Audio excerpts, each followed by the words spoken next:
Hi friends, welcome to the new episode. ഇന്ന് ഞാൻ പറയാൻ പോകുന്നത് നമ്മുടെ എല്ലാം ഉറ്റ സുഹൃത്ത്, നമ്മുടെ എല്ലാവരുടെയും ഉറ്റ സുഹൃത്തും സന്തത സഹചാരിയുമായ ഒന്നിനെ പറ്റിയാണ്. സന്തത സഹചാരി മാത്രമല്ല, ഊണിലും ഉറക്കത്തിലും നമ്മുടെ കൂടെ ഉണ്ടാവും. ഒരു നിമിഷം നമ്മുടെ കൂടെ ഇല്ലെങ്കിൽ നമുക്കാകെ ടെൻഷനായിരിക്കും. ആരാണിത്? നിങ്ങൾക്ക് സംശയം ഉണ്ടാവും. ഇതിനെപ്പറ്റിയാണ് ഞാൻ ഇന്ന് പറയാൻ പോകുന്നത്. Mobile phone. ഈ മൊബൈൽ ഫോൺ ഈ ഷേപ്പിൽ ഇതുപോലെ എങ്ങനെയുണ്ടായി? ലോകത്തിൽ ആദ്യമായിട്ട് ആരാണ് മൊബൈൽ ഫോണിൽ സംസാരിച്ചത്? ഏത് കമ്പനിയാണ് ആദ്യം ഉണ്ടാക്കിയത്? ഇന്ത്യയിൽ ആദ്യം ആരാണ് സംസാരിച്ചത്? എന്നീ കാര്യങ്ങൾ ഈ വീഡിയോയിൽ പറയാനാണ് ഉദ്ദേശിക്കുന്നത്. സുഹൃത്തുക്കളെ, ഈ മൊബൈൽ ഫോൺ വരുന്നതിന് മുമ്പായിട്ട് നമ്മുടെ നാട്ടിലെ കമ്മ്യൂണിക്കേഷൻ സിസ്റ്റം എങ്ങനെയായിരുന്നു നിങ്ങൾക്കറിയാമോ? അന്നൊരു BSNL ലാൻഡ് ലൈൻ ഫോൺ മാത്രമാണ് ഉണ്ടായിരുന്നത്. BSNL ലാൻഡ് ലൈൻ ഫോൺ കിട്ടണമെങ്കിൽ അതിന് അപ്ലിക്കേഷൻ കൊടുത്ത് ഒരു 4 വർഷം വെയിറ്റിംഗ് ലിസ്റ്റിൽ വെയിറ്റ് ചെയ്ത് 4-5 വർഷം വെയിറ്റ് ചെയ്ത് അതിന് ശേഷമാണ് BSNL ലാൻഡ് ലൈൻ കിട്ടുക. അത് കിട്ടിക്കഴിഞ്ഞാലോ ഒരു ജില്ലയിൽ മാത്രമേ വിളിക്കാൻ പറ്റുകയുള്ളൂ. അടുത്ത ജില്ലയിൽ വിളിക്കണമെങ്കിൽ STD കോൾ, STD അല്ല, ട്രങ്ക് കോൾ. ആദ്യം ട്രങ്ക് കോളായിരുന്നു. ട്രങ്ക് കോൾ ബുക്ക് ചെയ്തിട്ട് 2-3 മണിക്കൂർ വെയിറ്റ് ചെയ്ത ശേഷമേ വിളിക്കാൻ പറ്റൂ. പിന്നീട് കുറച്ച് വർഷങ്ങൾക്ക് ശേഷമാണ് STD സിസ്റ്റം വന്നത്. STD കോഡ് ഉപയോഗിച്ച് നമുക്ക് മറ്റുള്ള സ്ഥലങ്ങളിലേക്ക് വിളിക്കാൻ പറ്റും. അത് വലിയൊരു ബൂമായിരുന്നു കമ്മ്യൂണിക്കേഷനിൽ.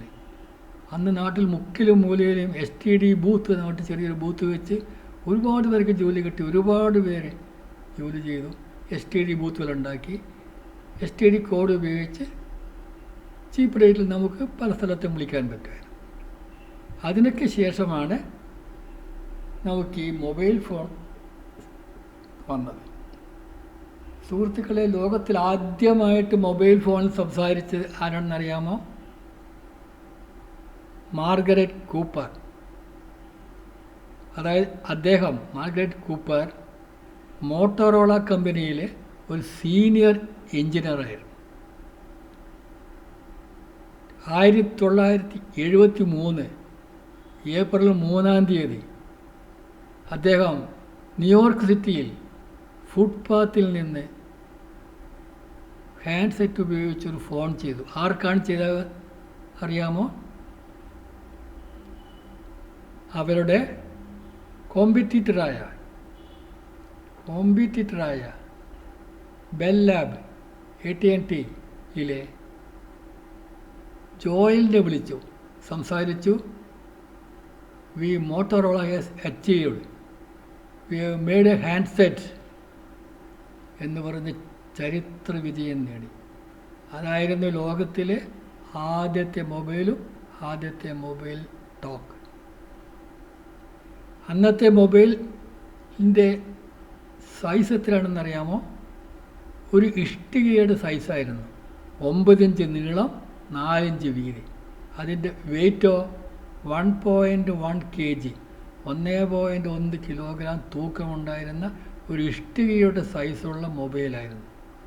അന്നത്തെ മോഡൽ DYNA TAC 8000X എന്നായിരുന്നു അന്നത്തെ മോഡൽ നമ്പർ. അന്ന് ആദ്യമായിട്ട് മൊബൈൽ ഫോൺ സംസാരിച്ചെങ്കിലും അത് മാർക്കറ്റ് ചെയ്യാൻ പറ്റിയില്ല. കാരണം അന്നത്തെ മൊബൈൽ ഫോണിൻ്റെ ബാറ്ററി അരമണിക്കൂർ മാത്രമേ നിൽക്കുകയുള്ളൂ. ഫുൾ ചാർജ് ചെയ്യുന്ന അരമണിക്കൂർ ഉപയോഗിക്കാം. അത് കഴിഞ്ഞാൽ വീണ്ടും ചാർജ് ചെയ്യണം.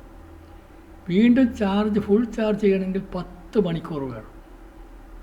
അപ്പോൾ അതുകൊണ്ട് വലിയൊരു കാര്യമില്ലാത്തതുകൊണ്ട് അന്ന് പെട്ടെന്ന് മാർക്കറ്റ് ചെയ്യാൻ പറ്റിയില്ല. പിന്നെയും അവർ റിസർച്ച് ചെയ്തു, പല കണ്ടുപിടുത്തങ്ങൾ നടത്തി, ബാറ്ററിയുടെ ലൈഫ് കൂട്ടാനുള്ള ടെക്നിക്കുകൾ ഉപയോഗിച്ചു. അങ്ങനെ 1983 സെറ്റുണ്ടാക്കി മാർക്കറ്റ് ചെയ്തു. അന്നുണ്ടാക്കിയ മൊബൈലിൻ്റെ വില എത്രയാണെന്നറിയാമോ? $4000. അതായത് അന്നത്തെ ഇന്ത്യൻ രൂപ അനുസരിച്ച് 3 ലക്ഷം. അന്ന് 3 ലക്ഷം ഉണ്ടായതിൽ ഒരു കാറ് വാങ്ങിക്കായിരുന്നു സുഖമായിട്ട്. പക്ഷേ അന്ന് മൊബൈൽ ഒരു സ്റ്റാറ്റസ് ആയിരുന്നു. വലിയ വലിയ എക്സിക്യൂട്ടീവോ വലിയ പണക്കാരോ ഒക്കെ അന്ന് ആ പൈസ കൊടുത്ത് മൊബൈൽ വാങ്ങിച്ചു. അന്ന് 3 ലക്ഷമുള്ള ആ മൊബൈലിൻ്റെ റേറ്റ് അന്നത്തെ പൈസയുടെ ഇന്നത്തെ ഇൻഫ്ലേഷൻ വെച്ച് നോക്കുകയാണെങ്കിൽ ഇന്നതിന് 12 ലക്ഷം രൂപ വരേണ്ടതാണ്. പക്ഷേ പുതിയ പുതിയ കണ്ടുപിടുത്തങ്ങളോടുകൂടി മൊബൈലിൻ്റെ റേറ്റ് നമുക്ക് കുറക്കാൻ പറ്റി. അന്ന് മോട്ടോറോള കണ്ടുപിടിച്ചതിന് ശേഷം പിന്നീട് നോക്കിയ മൊബൈൽ ഇറക്കി. അവർ കുറച്ചുകൂടി ചെറിയ സൈസും റേറ്റ് കുറച്ച് ബാറ്ററി കൂടുതലുള്ള മൊബൈൽ ഇറക്കാൻ അവർക്ക് പറ്റി. അങ്ങനെ കുറച്ച് കൊല്ലം കഴിഞ്ഞപ്പോൾ മോട്ടോറോളയ്ക്ക് പകരം നോക്കിയ മൊബൈൽ വേൾഡ് കീഴടക്കി. അതിൻ്റെ ഏറ്റവും നല്ല കാരണം എന്ന് വെച്ചാൽ അന്നത്തെ CEO ഒരു സിസ്റ്റം ഏർപ്പെടുത്തിയിരുന്നു. അതായത് അതിലുള്ള എല്ലാ എംപ്ലോയീസും എല്ലാ ശനിയാഴ്ചയും അവരുടെ അഭിപ്രായങ്ങൾ എഴുതി അറിയിക്കണം, കമ്പനിക്ക് എഴുതി കൊടുക്കണം. അത് നിർബന്ധമായിരുന്നു. അവരുടെ അഭിപ്രായം നോക്കിയാണ് കമ്പനി എന്താ മാറ്റം വരുത്തേണ്ടത് എന്നുള്ള ഡീറ്റെയിൽസൊക്കെ തീരുമാനിക്കുന്നത്. പക്ഷേ കുറേ കൊല്ലം കഴിഞ്ഞപ്പോൾ മൊബൈലിൻ്റെ മാർക്കറ്റ് കുറഞ്ഞുപോയി. വേറെ പല പല കമ്പനികളും മൊബൈൽ കൊണ്ടുവന്നു. എന്തുകൊണ്ടാണ് മൊബൈലിൻ്റെ മാർക്കറ്റ് ഇടിഞ്ഞു പോയതെന്ന് വെച്ചാൽ പിന്നീട് വന്ന CEO ആ സിസ്റ്റം എടുത്തു കളഞ്ഞിട്ട് എംപ്ലോയീസ് എല്ലാം നിശ്ചയിക്കേണ്ടത് CEO will decide, employee will do the work. അതോടുകൂടി നോക്കിയോ ഡൗണായി. ഇത് ഞാൻ എന്താ പറയാണെന്ന് വെച്ചാൽ അന്ന് MBA പഠിച്ചപ്പോൾ ഒരു കേസ് സ്റ്റഡി ഉണ്ടായിരുന്നു. ലോകത്തിൽ ആദ്യമായിട്ട് മൊബൈൽ ഫോൺ ഉണ്ടാക്കിയത് മോട്ടോറോള ആയിരുന്നെങ്കിലും നോക്കിയോക്ക് എങ്ങനെ നമ്പർ 1 ആകാൻ പറ്റി എന്നുള്ളൊരു സ്റ്റഡി ഉണ്ടായിരുന്നു. അതിൽ നിന്ന് മനസ്സിലാക്കിയ കാര്യങ്ങളാണ് ഞാൻ പറഞ്ഞത്. ഓക്കെ, അന്ന് പറഞ്ഞല്ലോ. പിന്നീട് ഇന്ത്യയിൽ എപ്പോഴാണ് ആദ്യമായിട്ട് മൊബൈൽ ഫോൺ ഇറങ്ങിയത്? ഇന്ത്യയിൽ ഇറങ്ങിയത് 1995 ജൂലൈ 31-ാം തീയതിയാണ് ആദ്യമായി മൊബൈൽ സംസാരം ഉണ്ടായത്. ആരൊക്കെയാണ് സംസാരിച്ചതെന്നറിയാമോ? അന്നത്തെ നമ്മുടെ കമ്മ്യൂണിക്കേഷൻ മിനിസ്റ്ററായ സുഖറാമും വെസ്റ്റ് ബംഗാൾ ചീഫ് മിനിസ്റ്ററായിരുന്ന ജ്യോതി ബാസുവും തമ്മിലാണ് ഇന്ത്യയിൽ ആദ്യമായി മൊബൈൽ സംസാരിച്ചത്. അന്ന് സംസാരിക്കാൻ ഉപയോഗിച്ചത് നോക്കിയ സെറ്റായിരുന്നു. അന്നത്തെ നോക്കിയ സെറ്റിൻ്റെ വില എന്തായിരുന്നു അറിയാമോ? 45,000 മുതൽ 50,000 വരെയായിരുന്നു. അന്ന് സാധാരണക്കാരന് താങ്ങാൻ പറ്റുന്നതായിരുന്നില്ല അത്. എന്നാലും ചീഫ് എക്സിക്യൂട്ടീവുമാരും വലിയ പണക്കാർ സ്റ്റാറ്റസ് സിമ്പിളായിട്ട് അന്ന് 45,000 50,000 കൊടുത്ത് മൊബൈൽ വാങ്ങിച്ച് ഉപയോഗിച്ചു. അന്ന് മൊബൈലിൻ്റെ വില മാത്രമായിരുന്നില്ല കൂടുതൽ.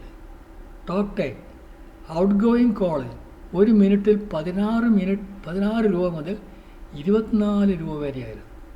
ഇൻകമിങ്ങിനും പൈസ ഉണ്ടായിരുന്നു. ഇൻകമിങ് കോളിന് 8 രൂപ മുതൽ 16 രൂപ വരെ ചാർജ് ഉണ്ടായിരുന്നു. ഇത്രയും കോസ്റ്റ്ലിയുള്ള മൊബൈൽ അന്ന് സാധാരണക്കാരന് ഉപയോഗിക്കാൻ പറ്റില്ലായിരുന്നു. പിന്നീട് കൊല്ലങ്ങൾ കഴിയുന്തോറും പുതിയ സെറ്റുകൾ വന്നു, പുതിയ ഡെവലപ്മെൻറ്റ് വന്നു, പുതിയ റിസർച്ച് വന്നു. ഇന്നിപ്പോൾ 5,000 രൂപ കൊടുത്താൽ പോലും ഒരു സാധാരണ സ്മാർട്ട് ഫോൺ വാങ്ങാൻ പറ്റുന്നുണ്ട്. ആ നിലയിലെത്തിയത് കൂടുതൽ പരീക്ഷണങ്ങളും കൂടുതൽ എക്സ്പെരിമെൻ്റൊക്കെ നടത്തുന്നതുകൊണ്ട്. ആദ്യത്തെ മൊബൈൽ ഫോൺ ഇറങ്ങിയത് അന്ന് $4,000 പറഞ്ഞല്ലോ. അതിനെന്താ കാരണം എന്ന് വെച്ചാൽ 10 വർഷം റിസർച്ച് നടത്തി $100 മില്യൺ ചിലവാക്കിയാണ് അന്ന് മൊബൈൽ കണ്ടുപിടിച്ചത്. അതാണ് അന്ന് അത്രയും കോസ്റ്റ് വന്നത്.